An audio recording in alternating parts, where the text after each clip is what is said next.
nacimiento, sus deseos han cambiado. La Biblia es clara cuando dice: todo aquel que es nacido de Dios no practica el pecado. Bienvenidos a El Amor que Vale, con el Dr. Adrián Rogers. Continuamos con la serie La comunión más dulce sobre la tierra. ¿Tiene usted la seguridad de su salvación? Si Jesús está en su vida, si usted ha experimentado este nuevo nacimiento, usted debe tener la seguridad de su salvación eterna. Una vez que usted ha sido salvo, es salvo.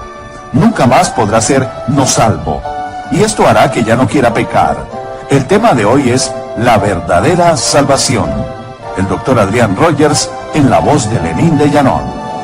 Amigas y amigos, es muy grato el darles la bienvenida a El Amor que Vale. Por favor, busquen en sus Biblias la primera epístola de Juan, capítulo 3. Hoy deseo hablarles acerca del tema la verdadera salvación.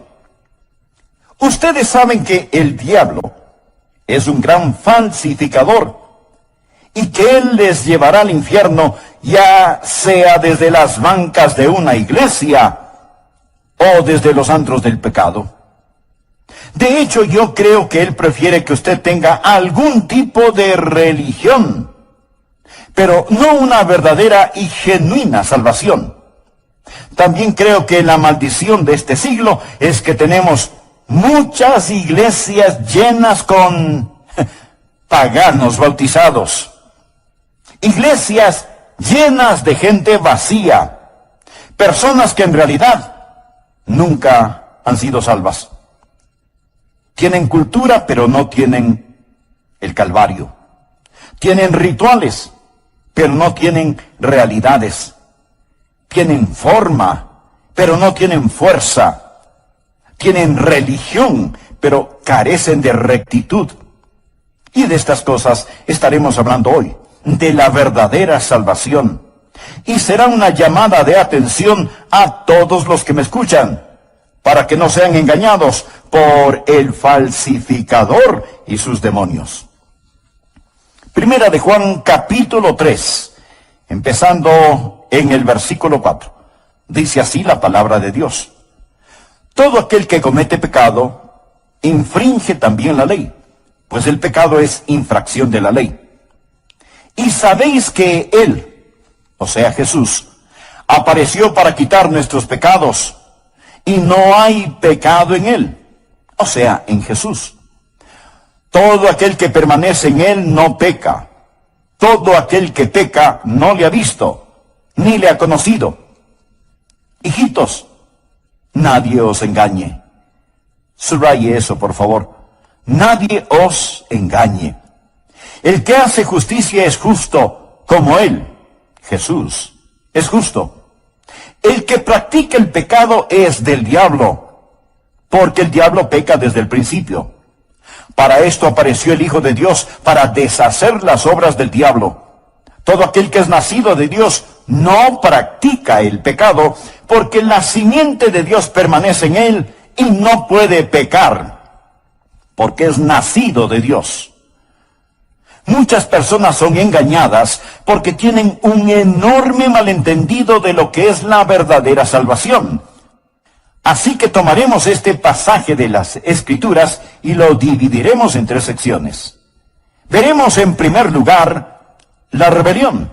Primero, la rebelión que prueba nuestra pecaminosidad. Usted sabe que algunas veces vamos a las iglesias, nos sentamos, estamos bien vestidos y con una gran sonrisa en nuestro rostro.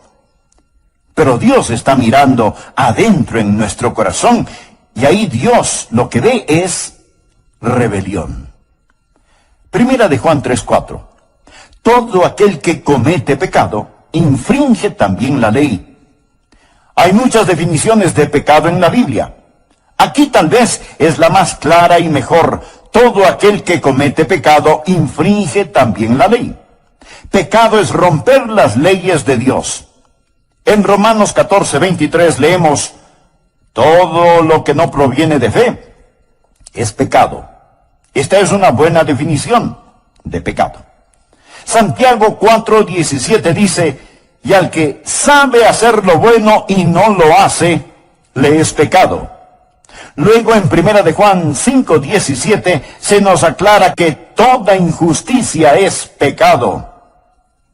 Todas estas son definiciones de pecado, pero la más clara y concisa dice que pecado es la transgresión de la ley. En palabras más simples, bien podríamos decir, pecado es desobediencia. Verá, Dios lo hizo todo, Dios creó todo el universo, y Dios puso en ese universo leyes físicas y morales, y todo el universo trabaja de acuerdo a las leyes fijas de Dios. ¿Por qué las leyes de Dios? Porque Él quiere mantener todo en orden. Usamos mucho la frase ley y orden, porque sin ley no hay orden, y sin ley, en vez de tener un cosmos, lo que habría es un caos. Dios hizo todas las cosas, las estrellas y planetas para que se muevan en sus órbitas, las mareas en los océanos.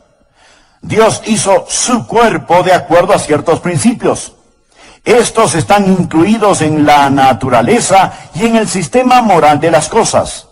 Hay leyes materiales y morales. A veces se habla de las leyes de la naturaleza. No hay tales leyes de la naturaleza. Lo que sí hay son las leyes de Dios que la naturaleza obedece. Espero que entienda esto.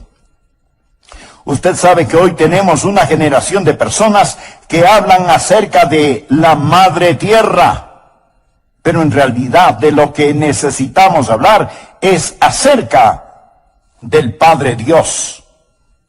En vez de los días de Pascua, ahora se promueve el Día de la Tierra.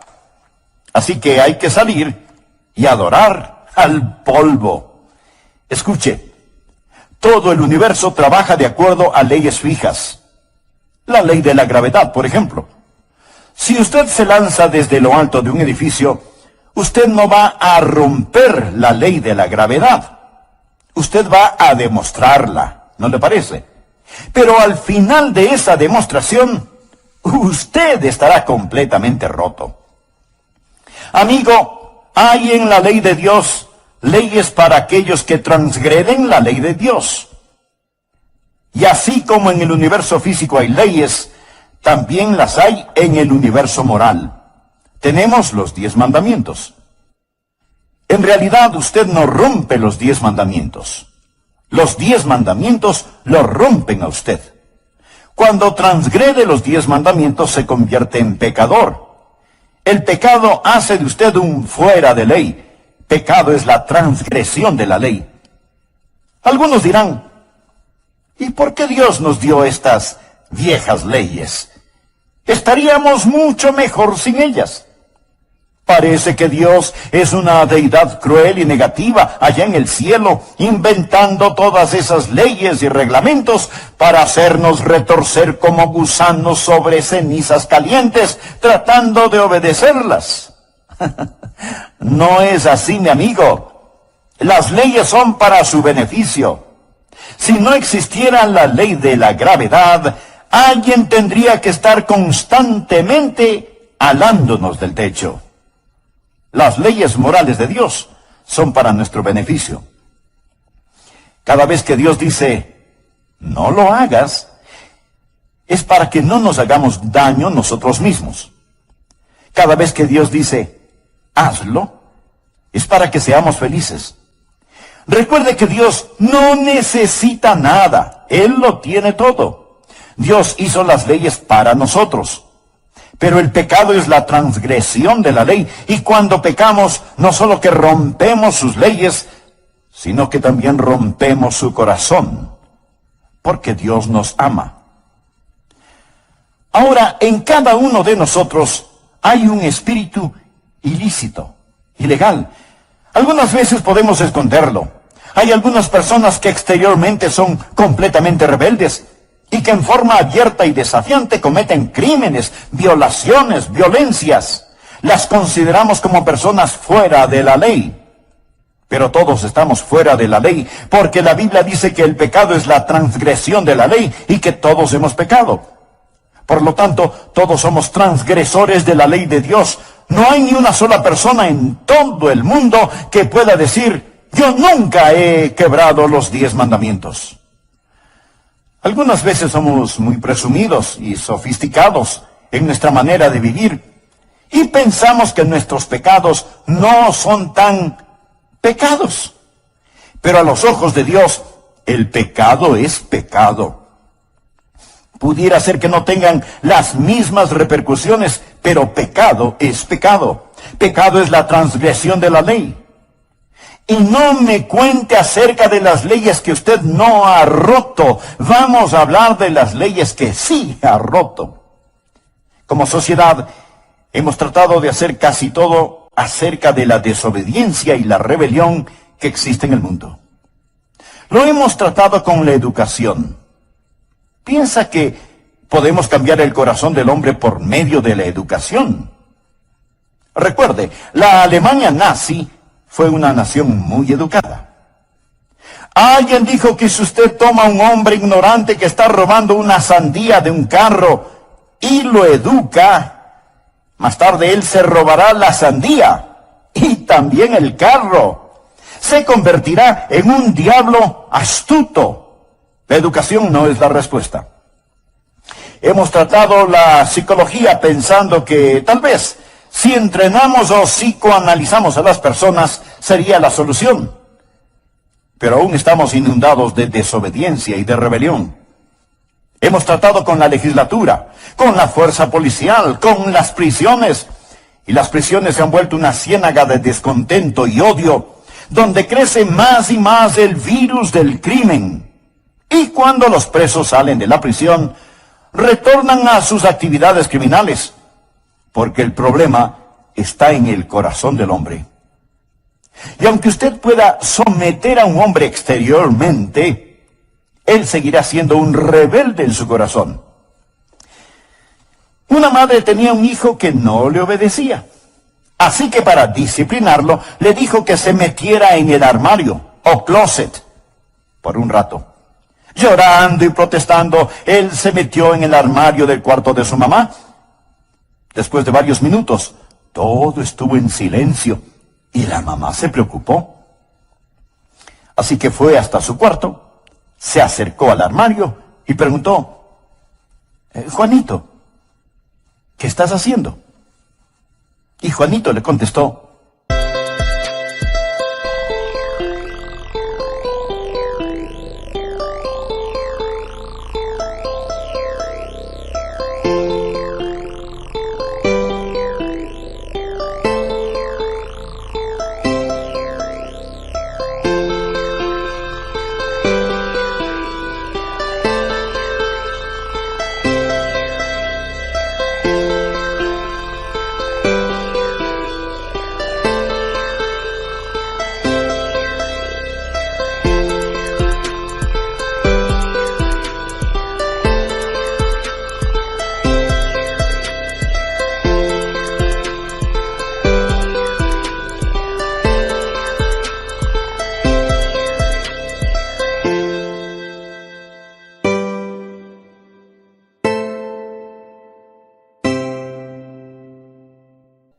estoy escupiendo en tus zapatos, en tu ropa, en tus sombreros, y seguiré escupiendo en todo lo que es tuyo. Desobediencia, rebeldía en el corazón. Tal parece que lo que necesitamos hacer es quitar a la policía de las calles y ponerla en el corazón. Espero que usted vea que la rebelión prueba nuestra pecaminosidad. Todo aquel que comete pecado infringe también la ley. El pecado es infracción de la ley. Algunos de ustedes seguramente estarán pensando que sus pecados no son tan grandes. O tal vez piense que usted no peca demasiado. Permítame hacer unas pocas preguntas. ¿Cuántos de ustedes alguna vez se han apoderado de algo que no les pertenecía? Ya sea unas monedas de la alcancía de su mamá o un juguete que estaba en el patio del vecino. ¿Alguna vez en el colegio copió las respuestas del examen del trabajo de otro compañero? Así que, vamos, conteste honestamente. ¿Cuántos de ustedes se han apoderado alguna vez de algo que no les pertenecía? ¿Cuántos de ustedes han dicho alguna mentira una vez? Que haya sido una mentira blanca o a colores no hace la diferencia. ¿Cuántos? ¿Cómo? Ninguno. Vaya, tengo una audiencia de ladronzuelos y mentirosos. Esto es cómico porque todos, absolutamente todos nosotros, alguna vez nos habremos apoderado de algo que no nos pertenecía. Y seguramente hemos dicho mentiras grandes o pequeñas, blancas o de color, más de una vez en la vida. Amigo, ¿se ha dado cuenta que lo que hacemos no es el problema? El problema radica en lo que somos. Un hombre no es mentiroso porque miente, miente porque es mentiroso. Un hombre no es ladrón porque roba, roba porque es ladrón. El problema está en el corazón humano porque, como lo dijo el profeta Jeremías, engañoso es el corazón más que todas las cosas y perverso. El pecado es la transgresión de la ley de Dios y nuestras rebeliones prueban nuestra pecaminosidad. Segundo, deseo que vea la justicia que proclama nuestra condición de hijos de Dios. En 1 de Juan 3:2 leemos: amados, ahora somos hijos de Dios, y aún no se ha manifestado lo que hemos de ser. Ahora miremos a la justicia que proclama nuestra condición de hijos. Y sabéis que Él apareció para quitar nuestros pecados, y no hay pecado en Él. Todo aquel que permanece en Él no peca. Ahora, si estamos en Cristo, somos salvos. Y la Biblia dice que no vamos a pecar. Tenemos a muchas personas que dicen que son salvas, que van rumbo al cielo, pero no se ve ningún cambio en la manera en que viven, ni uno solo. Esa es la razón por la que yo los llamo paganos bautizados. No hay cambio. Escúcheme. La Biblia dice: de modo que si alguno está en Cristo, nueva criatura es. Las cosas viejas pasaron. He aquí todas son hechas nuevas. Amigo, si su religión no le ha cambiado la vida, es mejor que cambie de religión. En nuestros días tenemos toda clase de fáciles creencias. La gente pregunta: ¿cree usted en Jesús? Sí. ¿Cree que Él murió por sus pecados? Claro que sí. Entonces usted es salvo. No, no lo es. Recuerde que el diablo también cree y tiembla. Usted es salvo cuando se arrodilla delante de Jesucristo, cuando hace de Jesucristo el Señor de su vida. Sí, ese es un acto de fe, ese es un cambio. Y si su religión no cambia su vida, no tiene nada de lo que la Biblia habla. Quiero dejar muy en claro lo siguiente: usted no se salva reformando su vida. Nuestro Señor nunca nos dijo que debemos limpiarnos y que entonces Él nos salvaría. Es al revés. Venimos a Jesús como somos.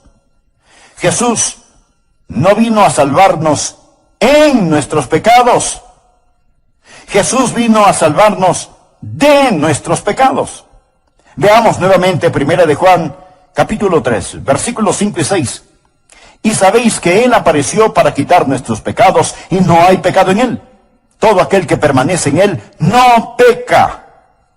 Lo que está diciendo es que si pertenecemos a Cristo, vamos a ser como Él es. El versículo 7 dice: hijitos, nadie os engañe. El que hace justicia es justo, como Él es justo. Esa es la justicia que proclama nuestra salvación. Si usted no es justo, usted no es salvo. ¿Sabe lo que significa la palabra cristiano? Significa como Cristo. Y en Cristo no hay pecado.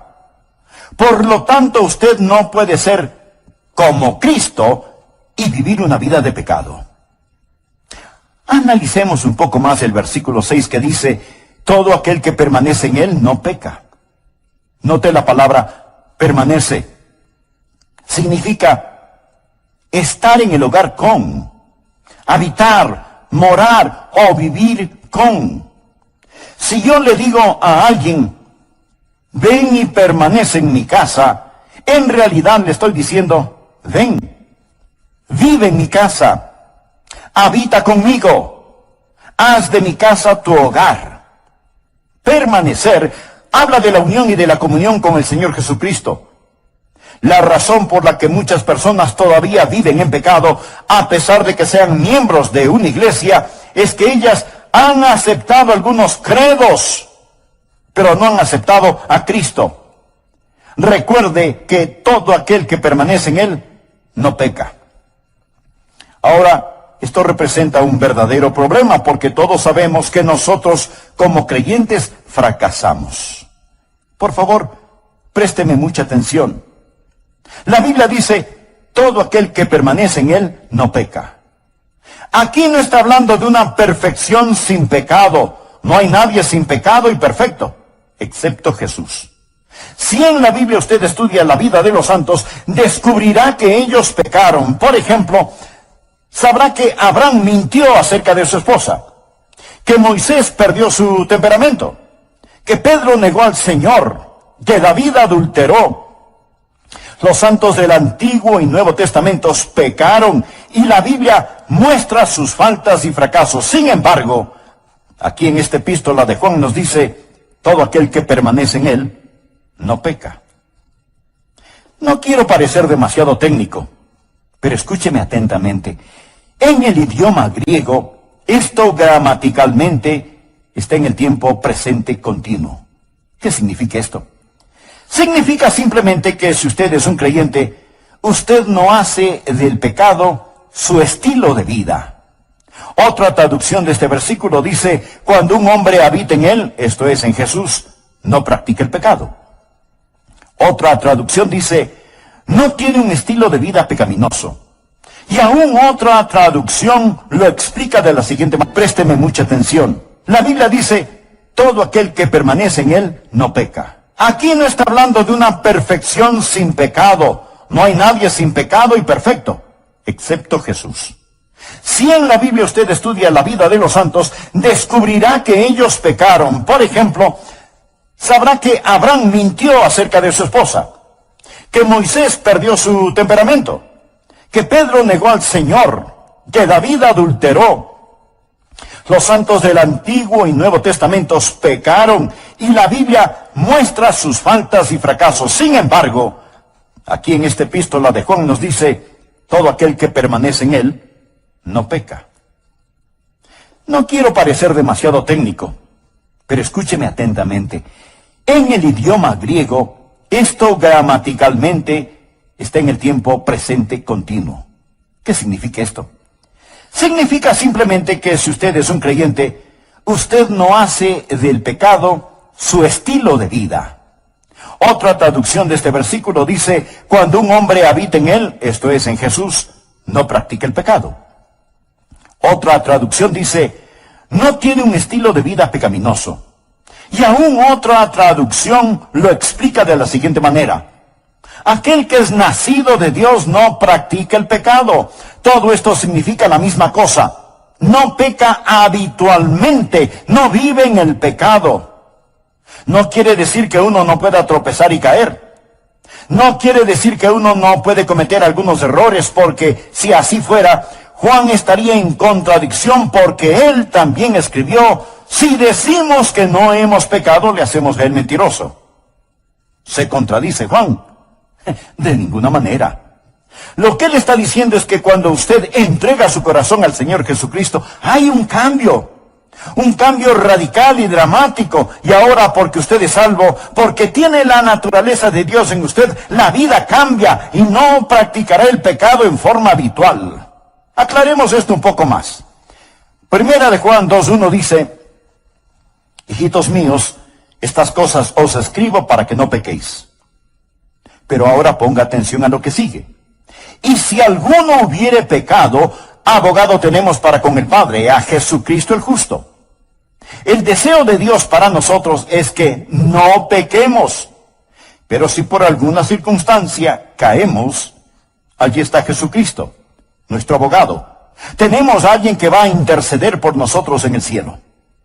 Sigamos leyendo los versículos 3 y 4. Y en esto sabemos que nosotros le conocemos, si guardamos sus mandamientos. El que dice, yo le conozco, y no guarda sus mandamientos, el tal es mentiroso, y la verdad no está en él. Da la impresión de que Juan hubiera estado en una reunión de testimonios y escuchó a alguien decir, yo conozco a Jesús. Y Juan tuvo que decirle, mentiroso, yo conozco tu estilo de vida. Tú no conoces a Jesús porque no guardas sus mandamientos. La palabra guardar es una palabra usada en la navegación marítima. Los marineros la usan. En aquellos lejanos días no existía el radar, ni los satélites de posición global, ni esas cosas que la moderna tecnología ofrece para saber en dónde están los barcos.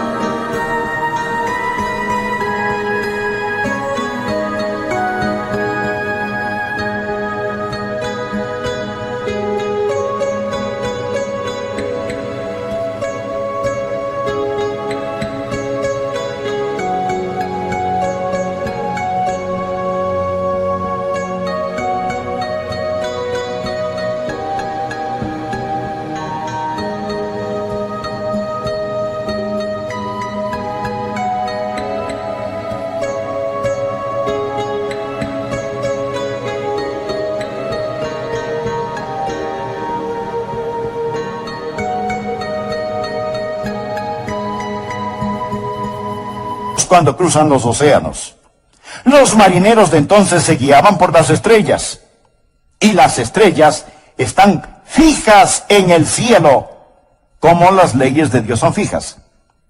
Así que los marineros miraban a las estrellas y se guiaban por ellas.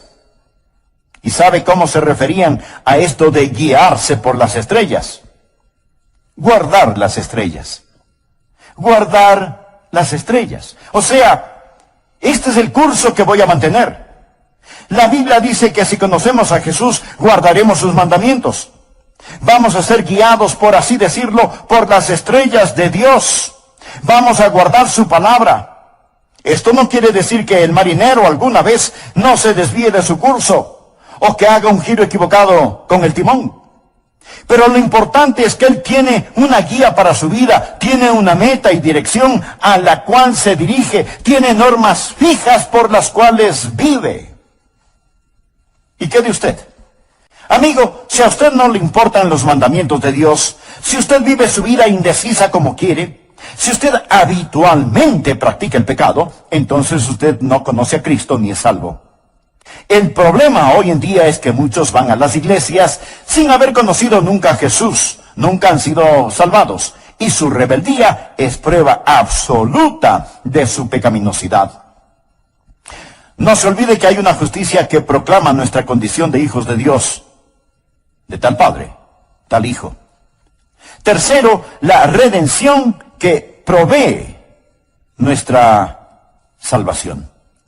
Cuando Dios nos dice cómo debemos vivir, no significa que automáticamente podemos hacerlo, apartados de Él. Primera de Juan 3:5 dice, y sabéis que Él apareció para quitar nuestros pecados y no hay pecado en Él. El Señor no nos ha dado sus santos mandamientos para que nosotros simplemente vivamos de acuerdo a ellos para llegar al cielo.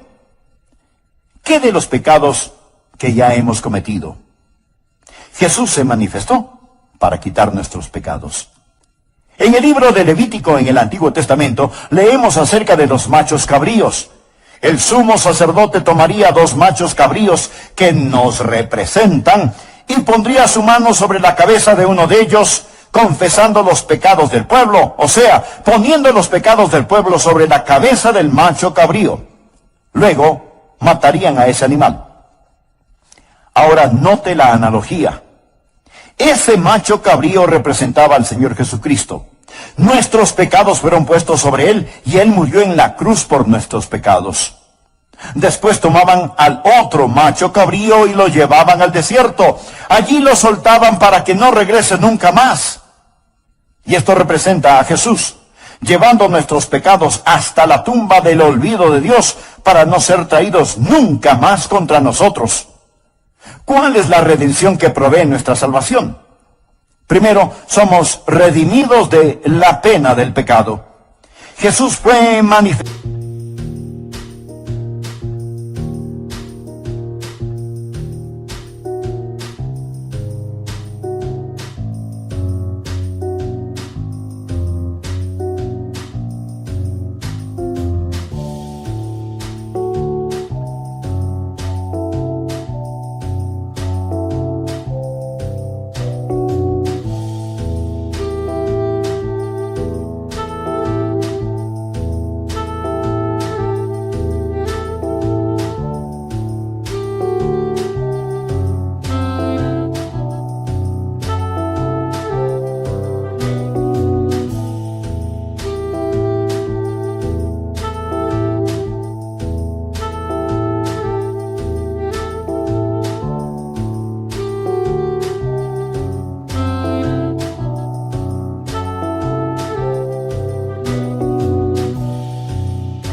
Estado para quitar nuestros pecados.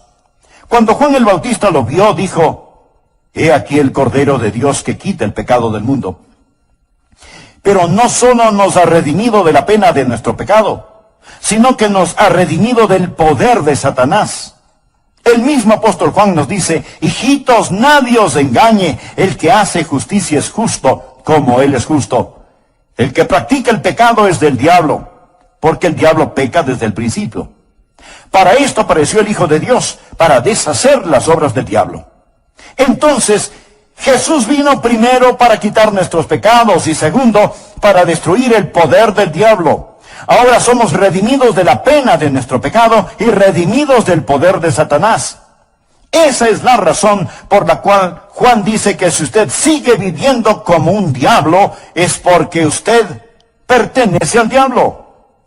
A veces criticamos el libertinaje de Hollywood, a los comerciantes de licores, a los vendedores de drogas, etc. Nos disgusta todo lo que ellos hacen. Decimos que están pecando. Por supuesto que están pecando, son pecadores. ¿Qué es lo que se supone que deben hacer los pecadores? Pues, pecar. ¿Qué otra cosa podrían hacer? Son pecadores. El que comete pecado es del diablo. Y ese es el problema en muchas iglesias. No enseñamos a la gente cómo ser salvos. Simplemente los llevamos a la iglesia. Y la iglesia, en vez de ser un redil, se convierte en un zoológico. Y el pastor trata de que no se maten los unos a los otros. La Biblia dice: el que practica el pecado es del diablo, porque el diablo peca desde el principio. Para esto apareció el Hijo de Dios, para deshacer las obras del diablo. La palabra deshacer en el griego no significa aniquilar, significa hacer inefectivo, hacer inútil. Por ejemplo, en la cruz, Jesús arruinó el reino de Satanás, lo hizo inútil, inefectivo. Satanás ya no tiene autoridad ni poder sobre usted. Antes de que usted fuera salvo, era esclavo de Satanás. No era más que un sucio juguete en las manos de Satanás. Alguien podrá decir: no, yo era libre. Claro, usted creía que era libre. Libre para hacer lo que le diera la gana, pero no era libre para hacer lo que debería haber hecho, porque era esclavo de Satanás. Jesús vino a darle libertad. Jesús vino a terminar con el destruidor. Y porque ahora tengo nueva vida en el Señor Jesucristo, nunca tendré que enfrentar la pena por mi pecado, porque Jesús llevó todos mis pecados. Y puedo decirle a Satanás que se vaya al infierno. Ya no tengo que escucharle. Ya no tengo que obedecerle, porque su poder ha sido destruido. Jesús ha destruido el poder de Satanás.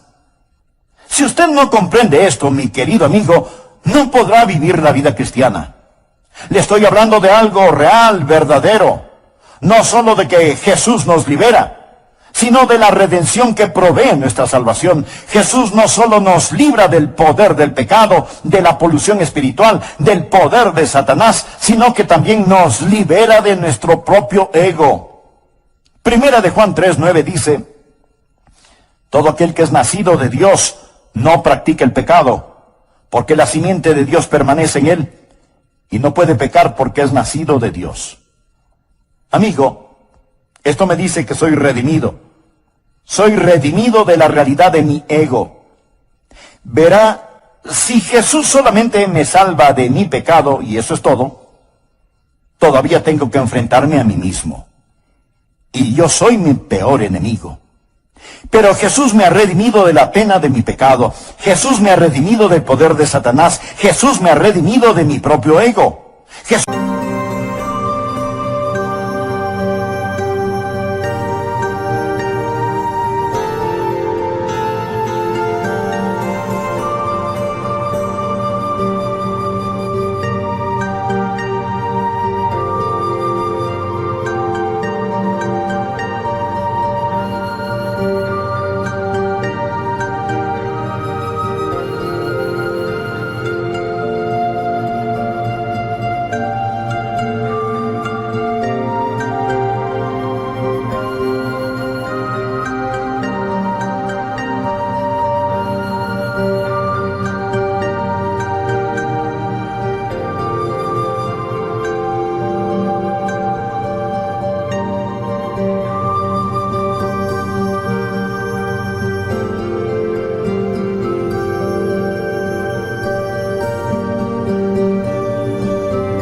Jesús no solo murió por mis pecados, sino que murió por mí, por lo que yo soy.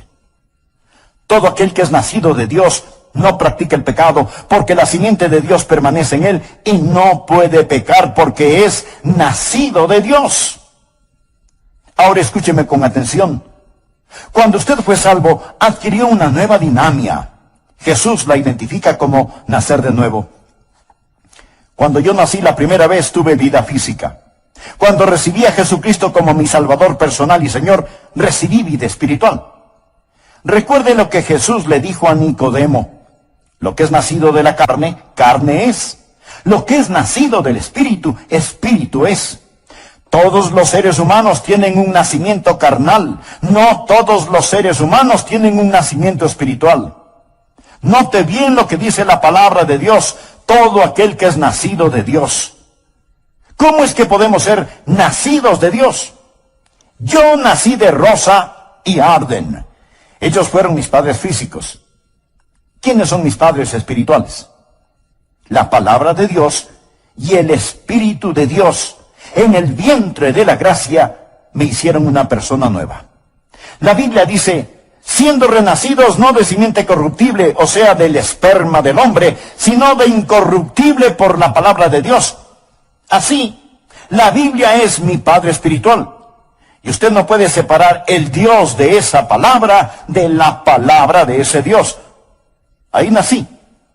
Y también del Espíritu que reanima y da vida. Lo que es nacido del Espíritu, Espíritu es.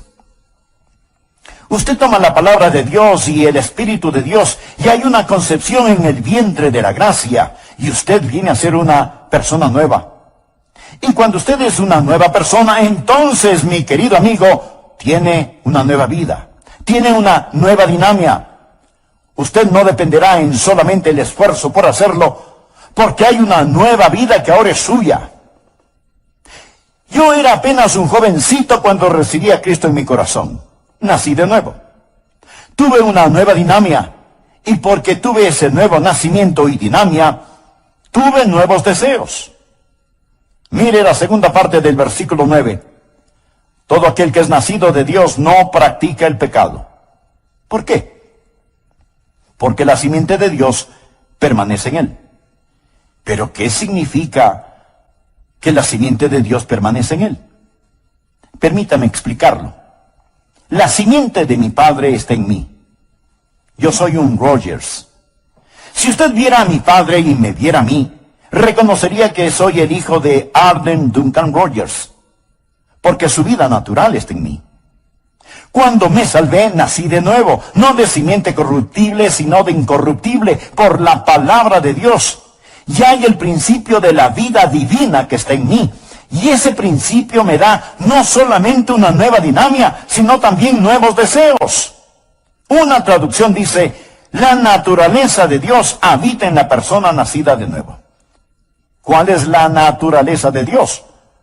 La naturaleza de Dios es la santidad. Por eso es que en el versículo 7 leemos, hijitos, nadie os engañe, el que hace justicia es justo como Él es justo. Si Jesucristo está en usted por medio del nuevo nacimiento, no solo que usted tendrá una nueva dinámica, sino que tendrá nuevos deseos. Yo creo en la seguridad eterna. Espero que usted también. Creo que una vez que usted es salvo, es salvo. Nunca jamás podría ser no salvado, tanto como no podría ser no nacido. Soy nacido de Dios. Cuando nací físicamente, nací una sola vez y para siempre. Cuando nací espiritualmente, eso fue para siempre. No puedo no haber nacido físicamente, tanto como no puedo no haber nacido espiritualmente. Pero una vez que vine al Señor Jesucristo y fui salvo, la naturaleza de Dios vino a mí. Y ahora, teniendo la naturaleza de Dios en mí, yo ya no quiero pecar. Algunas personas dicen, creo en la seguridad eterna, pero sin embargo, siguen pecando todo lo que quieren. Necesitan que ese querer sea cambiado. Necesitan nacer de nuevo. Cuando usted tenga una nueva dinámica, tendrá nuevos deseos. Desde el mismo momento en que entregué mi corazón a Jesucristo, y Dios me está escuchando, sentí un intenso y vivo deseo en mi corazón de vivir para Él. Si usted no tiene esa clase de deseo en su corazón, es mejor que revise su concepto y realidad de salvación. No deje que nadie le engañe. El que peca es del diablo, porque esa es la forma en que el diablo trabaja. El que es justo tiene el Espíritu de Dios en él. Es nacido de Dios, su simiente permanece en él, tiene nuevos deseos. ¿Tiene todo esto sentido para usted? Espero que sí. Llegamos al punto final. Hemos hablado de cómo hemos sido liberados no solo de la pena del pecado y del poder de Satanás, sino también de nuestro propio ego. Tengo una nueva dinámica. La vida de Dios está en mí. Tengo un nuevo deseo. Quiero ser como Él, porque Él está en mí y yo en Él. Permanezco en Él. Y tengo un nuevo poder disuasivo. Y no puede pecar, porque es nacido de Dios. No puede pecar, porque ha nacido de nuevo. Amigo, si el Dios que yo conozco vive en usted, permítame decirle que usted simplemente no puede vivir habitualmente en pecado. Si Jesucristo vive en usted, no puede seguir en forma descuidada, atolondrada y continua, practicando un estilo de vida de pecado. Si lo hace, Dios sabrá cómo, cuándo y dónde disciplinarlo. El Espíritu Santo de Dios no le dará tregua ni descanso hasta que usted, bajo convicción, entienda que Él le quiere liberar no solo de la pena del pecado y del poder de Satanás, sino también de su propio ego. Usted ha nacido de nuevo, ha recibido una nueva naturaleza y con ella una nueva dinámica, un nuevo deseo, un nuevo poder disuasivo. Usted está viviendo para Jesucristo. No voy a preguntar a qué iglesia o denominación pertenece usted, pero sí deseo hacerle una importante pregunta. ¿Conoce usted al Señor Jesucristo? Recuerde que hay una rebelión que prueba nuestra pecaminosidad, que el pecado es la transgresión de la ley de Dios, que hay una justicia que proclama nuestra condición de hijos de Dios. Esta es la forma en que sabemos que hemos sido salvos. Hay la redención que provee salvación y nos redime de la pena del pecado, del poder de Satanás y de nuestro propio ego. El apóstol Pablo les escribió a los hermanos de Corinto lo siguiente: examinaos a vosotros mismos si estáis en la fe. ¿Es usted salvo? Si este fuera su último momento sobre la tierra, ¿tiene la absoluta seguridad de que se iría al cielo? Si usted no tiene esa seguridad de salvación, le invito a que ore conmigo esta sencilla oración. Querido Dios, he quebrantado tus leyes. Soy un pecador, y mi pecado merece tu castigo. Pero imploro tu misericordia. Necesito ser redimido de la penalidad de mi pecado. Necesito ser liberado del poder de Satanás. Necesito ser salvado de mi propio ego.